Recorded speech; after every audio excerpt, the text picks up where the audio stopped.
Hi guys, this recording isn't for any ritual in particular, even though I'm on the screen. I just actually want to save the story that this thing reads. So I'm going to post the story, and I'm going to do the same thing for every tome I do after this. So when I click on it, it auto plays. I'm going to mute my mic so you can hear it, and here we go.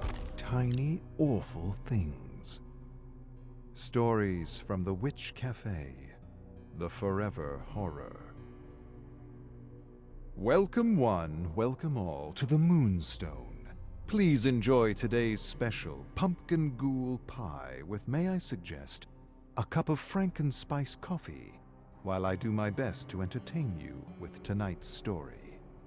This one comes from a challenge I received from friends to tell a scary story that could go on forever. I'm not sure if it's as scary as it's gross, but it's certainly fitting for Halloween, and it takes place in medieval Europe. I call this one Tiny Awful Things, but my friends are telling me I should probably call it the Forever Horror. Have a listen, and let's discuss afterwards. There was no doubt Lucian was a coward. He was strong and clever and fast, but a coward nevertheless. That's what made being drafted into the king's army and marched into battle all the worse. Not wanting to put himself in harm's way, Lucian thought of a clever plan to avoid injury or even death. As soon as the horns blared and the infantry charged into the fray, Lucian executed his cowardly plan. He let loose a war cry like none other, rushed forward with his sword raised. Then, when no one was looking, when he heard the clash of iron and the agonizing screams of dying soldiers, he made himself tumble to the ground where he played dead and hoped for the best. Lucian was so scared that despite the stink of rotting humanity, he kept his eyes closed for several days, until he felt someone or something tapping his shoulder.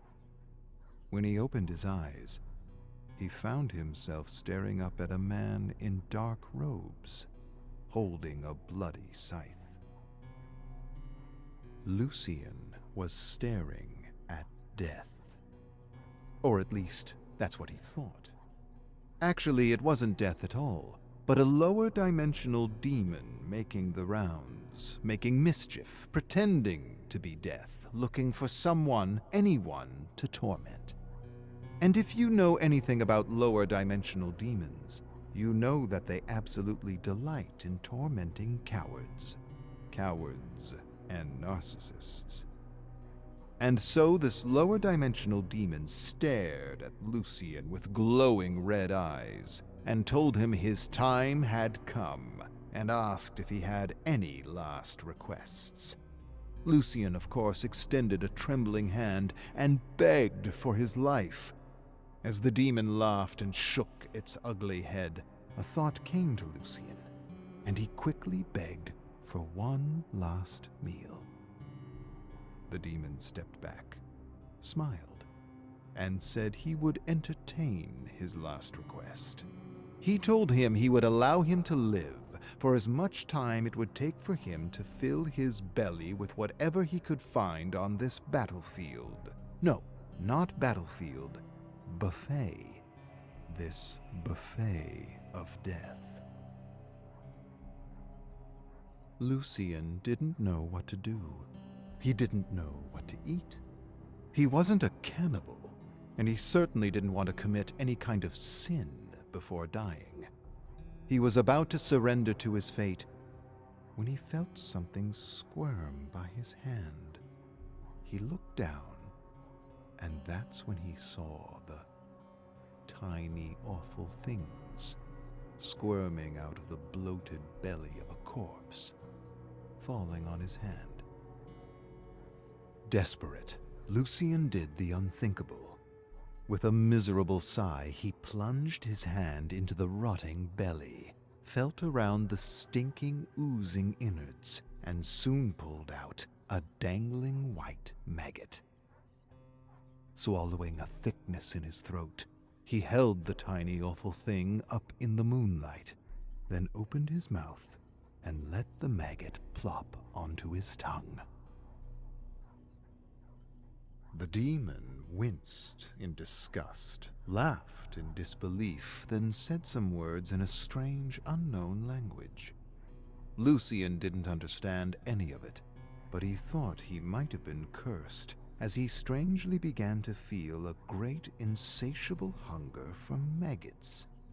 More than this, he even began savoring them as one might savor a fine wine or coffee, enjoying to his disbelief the aftertaste. I guess we can say that as a coffee bean soaks up the essence of the tree and land it grows upon, a maggot soaks up the essence of the corpse it feeds upon.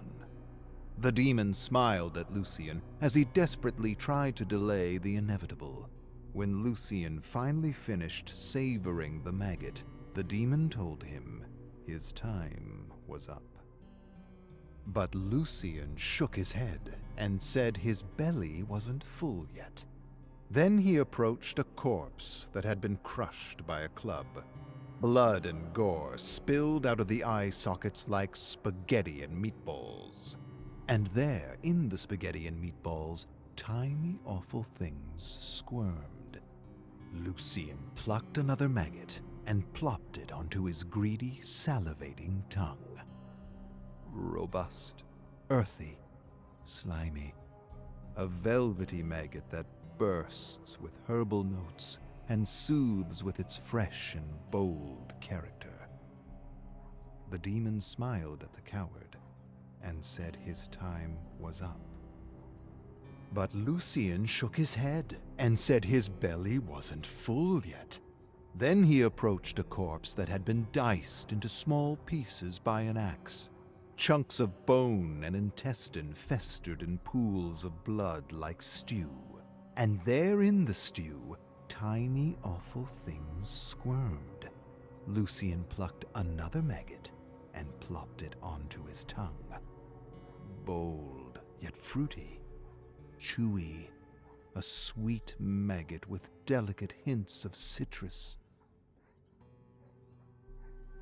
The demon smiled at the coward and said his time was up. Lucian shook his head and said his belly wasn't full yet. Then he approached a corpse that had been trampled by horses and marching soldiers. Pieces of skull and brain fermented in bile and blood, like a delicious dipping sauce for veggies. And there in the dipping sauce, tiny awful things squirmed. Lucian plucked another maggot and plopped it onto his tongue. Herbal, intense, mushy, a full-bodied maggot rich in flavor. The demon smiled at the coward and said his time was up. And as you can imagine, the story goes on and on, because the demon enjoyed watching this coward grovel like a maggot for his life. And since it goes on and on, I would appreciate some help telling it, at least until we run out of tiny, awful things. Please pass this bowl of putrid guts and gore around the moonstone. I invite you to reach inside and choose a tiny, awful thing to savor. Please feel free to describe its flavors, and let's not spare any gory, juicy, mushy details. Okay, I confess. They aren't real maggots, but slimy, sugary things soaking in warm brandy and pumpkin guts. But let's stick our hands in anyway, and have a little fun, to help us get into the spirit of Halloween. And that's the end of the first one. As you can tell, there's 3 of them. We're going to the next one. The Bell from Hell. Stories from the Witch Cafe. The Bell from Hell.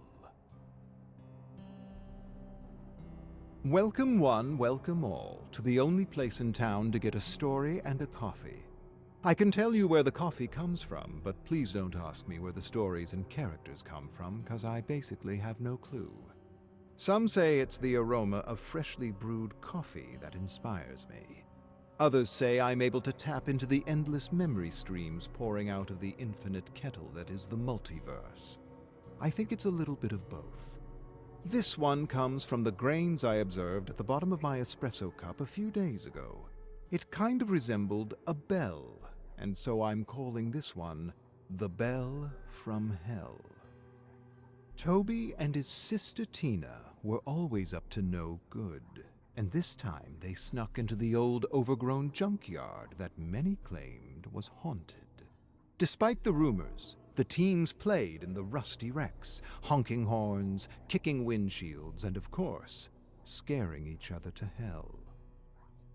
"It's fun here," Toby said. "It is," Tina agreed. As the night wore on, Toby hid in the trunk of an old sedan with the intention of scaring his sister. But Tina followed a trail he unwittingly left and, "Rawr!" scared him instead. Toby cursed, and Tina ran off promising she would get him again. She quickly rushed to the old compactor and hid in a half-squashed station wagon filled with a strange black fog. That's odd, she thought, and didn't think any more of it. But she probably should have thought a little more of it, since strange black fog isn't exactly an omen, as you know from my previous stories. Anyhow, Tina waited patiently in the back seat. When an hour passed, she began to worry. Slowly, she craned her head to peek out the window when... Rah! Toby slammed the station. Tina nearly jumped out of her skin, hitting her head against the ceiling of the half-crumpled car. Toby couldn't help but laugh, and as he laughed, he looked down into the churning black fog and saw a bell. A strange-looking iron bell, unlike any bell he had ever seen before. "Will you look at this?" he said, holding up the bell, examining the craftsmanship. Then he grabbed a stick from the ground and clanged the bell stupidly. Clang, clang, clang. The ominous ring echoed through the abandoned junkyard as the black fog thickened and swirled around them. But before they could say anything about the strange fog, the compactor came to life. Whirr! Tina felt her heart fall into the pit of her stomach, and she screamed in horror. Toby dropped the bell, grabbed her hands, and yanked her out just in time. Breathlessly, they watched the station wagon as it creaked and groaned and shattered into scrap. There was a long, tense silence as they wondered what had given sudden power to the otherwise rusted and broken compactor. Just then, the bell rang again, this time behind them. Tina exchanged a look with Toby and swallowed a growing thickness in her throat. They turned slowly to face nothing. Absolutely nothing. Nothing but the swirling fog. It was probably just their imaginations. Or was it? For just as they released a collective sigh, the bell rang once again, and something suddenly materialized out of the fog. Within moments, they were face to face with a wraith. The wraith instantly grabbed Toby by the neck with one arm and lifted him high in the silvery moonlight, his feet dangling, his arms flailing, his lips quivering with fear. Tina gasped and stumbled back to her haunches. The wraith smashed Toby against the ground with a powerful thud. He raised a rusted wheel wrench and proceeded to bludgeon his head to scrap, blood and gore splattering everywhere. Then the wraith turned to face Tina with his creepy bell and dead eyes. Covered in her brother's warm blood, Tina screamed until her lungs gave out and waited for the bell to toll. Now, what the siblings didn't realize was that they had entered a kind of dimensional pocket that had brought them to another world. See, there are these pockets or holes in the world that lead to all kinds of dark places. Places that defy reality. Dark places that make all our combined depictions of hell seem like a flower garden. But that's another story for another dark and creepy night. Let's just say that for Toby and Tina, death was not an escape. And last but not least, we're going to go with number 3. Wrath of the Killer Pumpkins. Stories from the Witch Cafe. Wrath of the Killer Pumpkins. Welcome one, welcome all to the Moonstone Cafe. Tonight, seeing as we just made a batch of pumpkin spice cheesecake to go with our famous Halloween latte, I thought a story about pumpkins might be fitting. This story was told long ago in a village that once stood very close to where we all stand now, and I call this one Wrath of the Killer Pumpkins. The widow's name was Ulla, and more than anything, she wanted to win the annual Pumpkin Festival. Not just for the prize money, but to impress her 6-year-old daughter Rebecca, who loved everything about pumpkins. Their texture, their shape, their color, their smell, everything. But Ulla's pumpkins were nothing compared to her neighbor's pumpkins. Her neighbor Mona won the Pumpkin Festival every year, and she seemed to have a secret for growing perfect pumpkins. That's not to say Ulla's pumpkins were bad. They weren't. They just weren't very special. At best, they had been described by the great pumpkin judges as average. Average height, average width, average color, average smell, average. And average didn't win awards. Well, not wanting to be average anymore, Ulla decided she needed to know Mona's secret.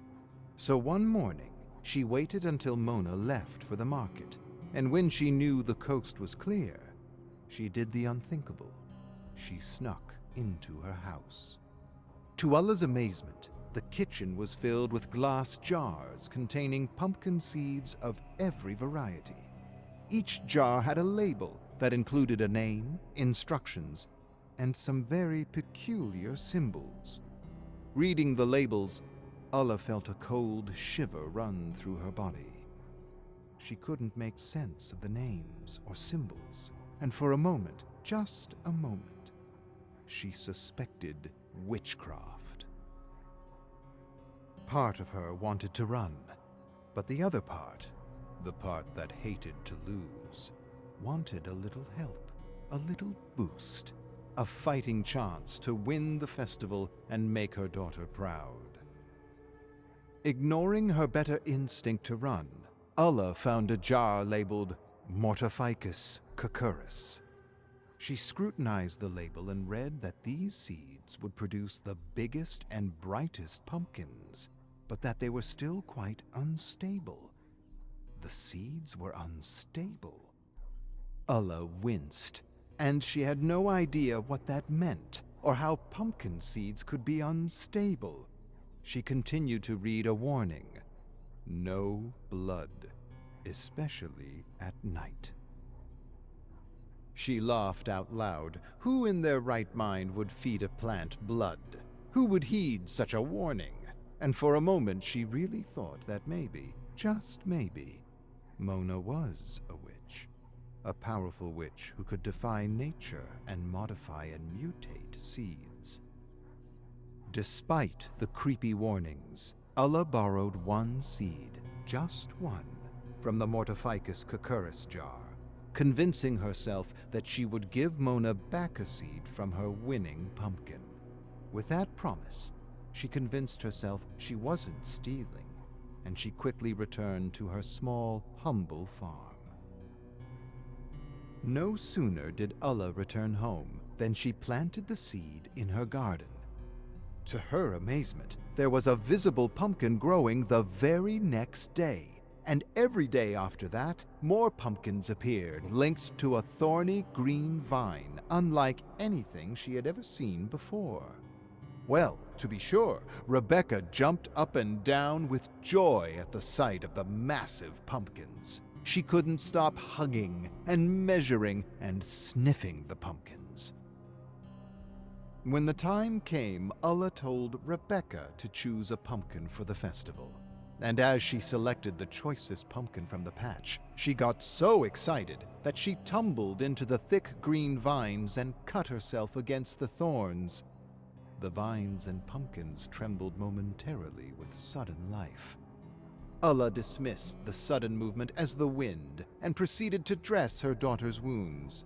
Then she placed the chosen pumpkin on a wheelbarrow and pushed it to the market to face the judges of the Great Big Pumpkin Festival. It didn't take long to declare Ulla the winner, and Rebecca jumped up and down and she screamed and celebrated that they had finally won the festival. Ulla reveled in her daughter's joy and felt a great surge of pride. But that joy was short-lived when Mona suddenly emerged from the crowd, admiring the winning pumpkin and sniffing it as though searching for a signature scent, a telltale, proof that Ulla had stolen one of her seeds. Then she put her ear to the pumpkin and locked eyes with Ulla. For a moment, it seemed as though she wanted to say something, but then Mona smiled, gave the pumpkin a gentle caress, and walked away. Ulla watched Mona until she disappeared, and she told herself she would gut her winning pumpkin and return a seed back to Mona just as soon as she returned home. And so, with exhausted arms, Ulla wheelbarrowed her pumpkin down the dirt road, with her daughter singing and skipping behind her in the moonlight. Caught up in the euphoria of winning, Ulla tried to skip with her daughter, but she missed a beat and twisted her foot on a stone. Ulla stumbled forward, lost control of the wheelbarrow, and the great big pumpkin tumbled out, smashing against a massive stone. Suddenly, mother and daughter froze in terror. Thick orange liquid like blood poured out of the busted pumpkin. Through the cracks they could see something moving, something breathing. Ulla approached the pumpkin slowly. She hesitated, then placed her fingers in the pulpy crack and pulled and pulled and... Whee! A pumpkin baby burst out and attached itself to her face. Pulp dripping down her face and back, Ulla ripped the pumpkin baby off her face and smashed it repeatedly against the ground as it wailed and screamed and finally died. Then she dropped the limp, pulpy corpse in the grass and watched it melt into a thick orange puddle of steaming pumpkin pus. Ulla grabbed her daughter by the hand and rushed home, but when they reached home, the whole farm had been overrun by gigantic bright orange pumpkins and thick vines with thorns like knives. Wanting to burn the pumpkin patch down, Ulla held her daughter close, and she led her to the shed as the vines trembled, slithered, and brushed by their feet. Then, all at once, the vines coiled around their ankles and... whap! Mother and daughter hit the ground as throbbing vines wrapped around them like hungry snakes. Ulla stared in horror as massive pumpkins seemed to suddenly hatch like giant orange eggs in the moonlight. From those pumpkins came creatures staggering on 2 legs with long, clumsy vines for arms. And as these killer pumpkins closed in on Ulla, she noticed they had orange and green skin and thick thorns for feet, and the faces. They resembled her daughter. Before she could make sense of what she was seeing, an evil vine coiled around her neck and head, and thirsty thorns pierced her skin and gorged on her blood, as hundreds of newborn pumpkin monsters wailed at the moon, and a cold darkness swept over her. As for the younglings, they grew and multiplied and went on a murderous rampage throughout the town. But rest assured, they were finally stopped by a few good witches with some pretty powerful spells. But that's another story for another dark and creepy night. Let's just agree that we shouldn't mess around with pumpkin seeds. and that we prefer to eat our pumpkins than be eaten by them.